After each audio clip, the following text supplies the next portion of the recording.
Ah, direct anak siya ni Wolverine.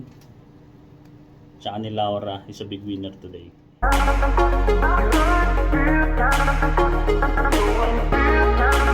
What's up mga ninong? Ayan, nagbabalik na naman tayo. Si Empado Love. Ayan, wala tayong vlog for 2 months. Madami rin kasi inaasikaso. Lagi sa trabaho or sa yung pang araw-araw na, alam niyo, pamumuhay. So, hindi tayo nakapag-vlog. Pero hindi naman natin napabayaan yung mga ibon natin. Yung mga ibon natin ay healthy naman at lagi naman natin naasikaso yan everyday. So parang mga kumbaga mga anak ko na rin to eh. So yun, ano mga bago natin mga ninong. So bali nagpalit tayo ng breeder cage. Bali yung luma ko gagawin na natin for sale na breeder cage.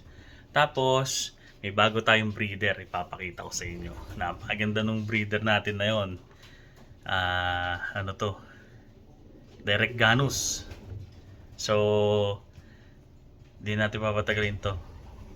Tara. Bali nga pinalitan natin yung breeder cage natin. Itong nakikita nyo na to, itong breeder cage na to, ibenta natin yan. Bali meron kukuha na nito. Alam ko kukunin nito next week. Kaso lilinisin pa natin. Medyo madumi. Ayun o. Madali lang naman yan pagka pinower hose. Ayan. So bali andito naman sa kabila sa dito. Ito si yung direct na anak ni Wolverine ito. Pinahinga ko muna siya mag-isa pero katatapos lang niya magsubo dun sa dalawang inakay. Meron tayong palabas ngayon dyan. Then sa baba dito, ayan, dumi. Ito nyo, ang dumi. Pagka talaga yung nagsubo sila ng yung nila, yun ng mga inakay, masyado yung dumi. Ayan, yung mga dumi nila back. Ayan, ang dami. Pagpasensya nyo na. Bali tayo sa kabila. Ito naman, Thomas 6 na cross sa Binstra. Inbreed Seiko yan na may cross ng Porsche 911. Ayan. May dalawang itlog sila, fertile naman. Yun nga mga ninong, dumako tayo rito sa may natin, sa may loft.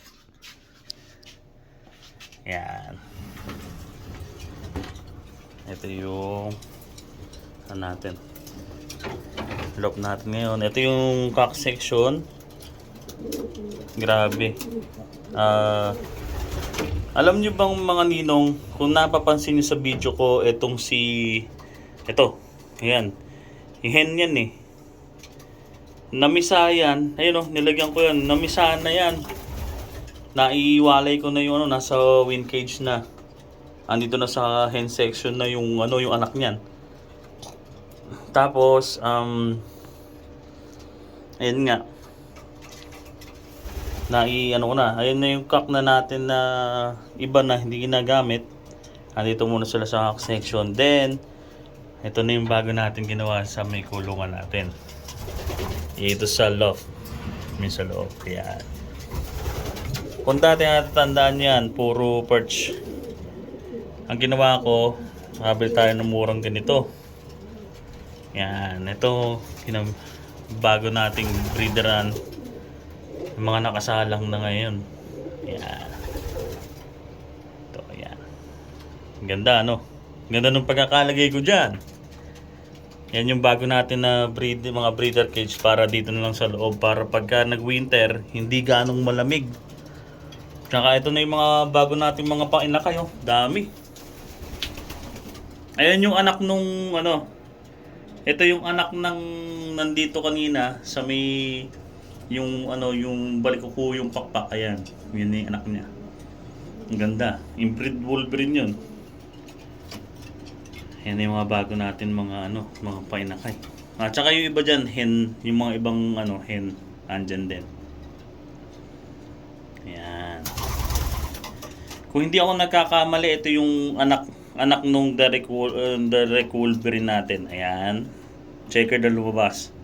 Tapos ito. Itong nasa baba na yan. Ito. Ayan. Itong nasa harapan naman na to. Ito. Thomas 6 yan. Na bloodline. Tapos yun lang. So far, yan ang update natin dito na bago sa ating loft. Yan o, ganda nga eh. Ganda tingnan nila dito. Nakakarela sila pag ganyan o. Ayun. Finally. Si Lucky 95. Ayun. Mukhang silver yung nilabas. Yan. Fingers crossed tayo. Alam po silver yan. Yan. Bali ito nga. Ang bida sa ating video ngayon. Ito. Si GFL 145. Ayan o. Ganos yan. Ganos family love nakalagay. GFL yan. Tingnan natin. Hindi pa naman sila nag-wood, hindi pa nag-iitlog. Ayan. Ano yan? Ang bloodline niya, Wolverine. Direct anak ni Wolverine naka-cross kay Laura. Is a big winner today. Yeah. Tapos ang kapair niya ay yung galing kay Derek Rozier, Hele Rozier na inbreed Queen L. Yeah. Sana maganda yung labas nila na na inakay. So yun. Yan yung bago nating bida dito sa loft. Basta nyo maigi. Yan, bali ito ay na acquire natin kay Kuya Neil Baptista. Ayan, shoutout kay Kuya Neil. Sobrang napakabait na tao. Yan.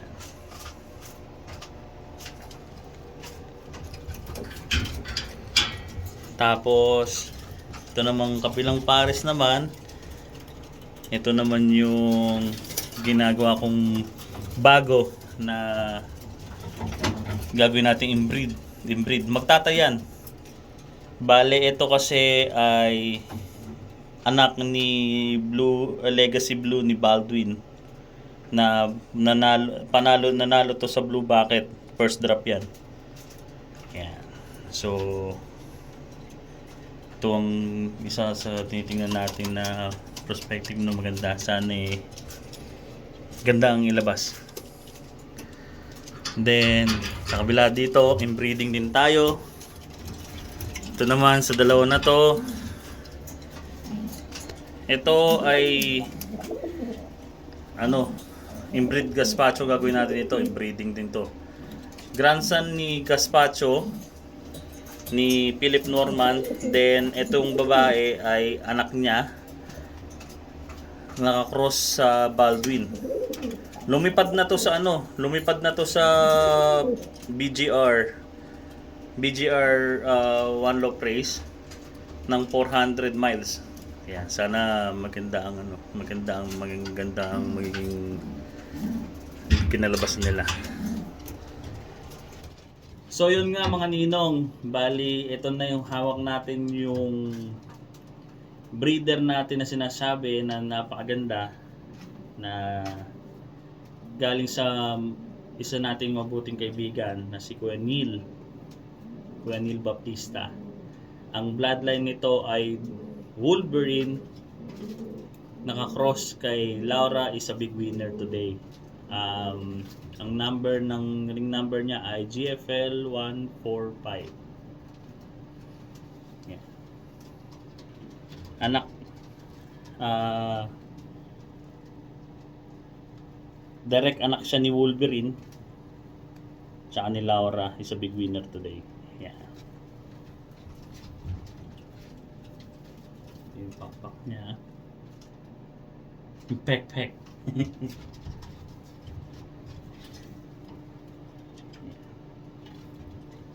Gandang ibon.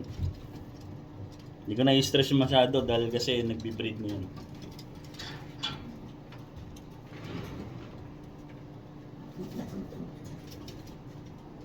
Mga ninong, sobrang blessed natin ngayon dahil meron tayong bagong breeder at mga bagong breeder cage. Ayan.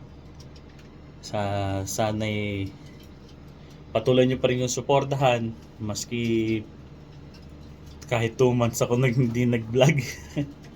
Pagpasensya nyo na dahil kasi hindi naman sa lahat ng bagay kaya kailangan tayo mag-vlog. Especially ngayon, boring dahil kasi naghahintay pa lang tayo ng mga pang one loop race natin na na mga training saka ng race. O bale nga pala, yung whoosher natin, 2 na lang natira sa sa entry sa 6. So fingers crossed hanggang final sana humabot sila. So yun lang mga ninong, quick update lang natin yan dito sa my loft. Sana lagi nyo pa rin ako suportahan. Peace mga ninong.